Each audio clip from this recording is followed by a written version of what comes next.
சொல்றாரு, the power belongs to God. Amen. Hallelujah. Oh ராபாலாபா ஷெகேலாபா. Oh வல்லமை தேவனுடையது. வல்லமை தேவனுடையது. சொல்லுங்க, நல்ல கைகளை தட்டி கொண்டே இருங்க. வல்லமை சொல்லுங்க சத்தமா. வல்லமை தேவனுடையது. வல்லமை தேவனுடையது. வல்லமை தேவனுடையது. யாருடையது கிடையாது. வல்லமை தேவனுடையது. கேட்டா தராரு. அதுக்கு தான் உட்காரணும், உபவாசம் எடுக்கணும், ஆண்டு சமத்தை தேடணும். இங்க வரணும். இங்க எதுவும் பண்ண முடியாதுங்க. அதாவது எதையாவது எப்படின்னா வேலை செஞ்சிடலாம். ஊழியத்தை மாத்திரம் அவர் அங்க ஆப்ரேட் பண்ணாதான் அங்க நடக்கும்.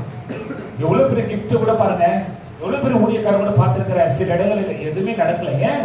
அப்பாடு வாழ்க்கையில, ஜீசஸ் வாழ்க்கையில அவர் சொந்த ஊர்ல போகும்போது எந்த மிரக்கல நடக்கலங்க.